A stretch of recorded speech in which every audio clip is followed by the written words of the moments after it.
வணக்கம். நெருப்பு தமிழன். 5ஆம் தேதி மனசை திறக்கிறேன் அப்படின்னு சொல்லி ஒரு படம் ரிலீஸ் மாதிரி ஐயா செங்கோட்டையன் மனசை திறந்தார்.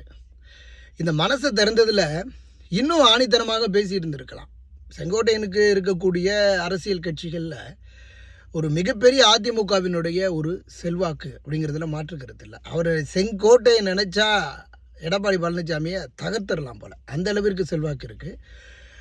கொங்கு மண்டல பகுதிகள் மட்டும்தான் அப்படின்னு இருந்தாலும் அந்த பகுதிகளில் ரொம்ப வலுவாக தனது செல்வாக்கை நிரூபிச்சுக்கிட்டு இருக்கிறாரு. எம்ஜிஆர் காலத்திலிருந்து அம்மையார் காலங்கள் வரைக்கும் அதாவது தேர்தல் வியூக முறைகளை மிகச்சிறப்பாக சீரும் சிறப்புமாக செய்யக்கூடியவர். எடப்பாடிக்கு பதிலாக முதலமைச்சராக வர வேண்டிய நபர் இருந்தாலும் எடப்பாடி முதலமைச்சர் ஆகிட்டார். இப்போ எடப்பாடிக்கு கெடு விதிச்சிருக்கிறாரு. எல்லாரையும் நீங்கள் அரவணைச்சு அதிமுகவை ஒன்றிணைக்கவில்லை என்றால் நாங்கள் செய்வோம் அப்படின்னு சொல்லியிருக்கிறாரு. இது வரவேற்கத்தக்க ஒரு ஒன்று. இந்த எடப்பாடிக்கு எடப்பாடி எப்படின்னா, தன்னுடைய கர்வம், தன்னுடைய அகங்காரம், தன்னுடைய திமிரு, தான் மட்டும்தான் பொதுச் செயலாளராக இருக்கணும், கட்சியை கேட்டுக்கிட்டு போனால் என்னங்கிறது எடப்பாடியுடைய நிலை.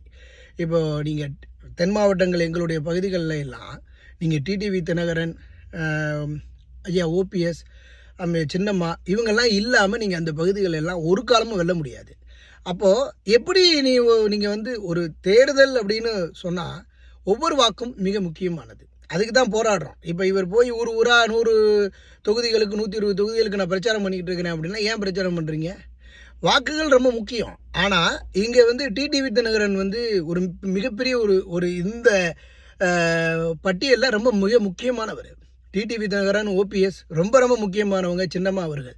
இவர்களையெல்லாம் தவிர்த்து விட்டு நீ அரசியல் பண்ணணும் அப்படின்னா நிச்சயமாக தோல்வி தான். 2026 1,00,000% தோல்வி, அதில் மாற்றுக்கிறது இல்லை. இவங்களையெல்லாம் ஒன்று சேர்த்து இப்போ எல்லாருமே இந்த அதிமுகவிலேருந்து போனவங்கெல்லாம் ஒன்று சேர்த்து இப்போ எடப்பாடிக்கு என்ன பயம்னா, நாளைக்கு இவங்கெல்லாம் ஒன்று சேர்ந்துட்டானுங்கன்னா நம்மளை தட்டி விட்ருவானுங்க, நம்ம அங்கிட்டு பெட்டிகளை கொடுத்து பொதுச் செயலாளர் வாங்கியிருக்கிறோம் அப்படிங்கிற ஒரு பயம் இருக்குது. இருந்தாலும் நான் முதலமைச்சர் வேட்பாளர், நம்ம எல்லாம் ஒன்று வேணும் அப்படின்னு மறுபடி இவர்களுக்குள்ளே ஒரு பேசி ஒரு தீர்வை மேம்படுத்தி மீண்டும் இவங்கெல்லாம் ஒன்று சேர்ந்து தேர்தல் கண்டால் திமுகவை அப்படியே நகர்த்தி பார்க்க முடியும்.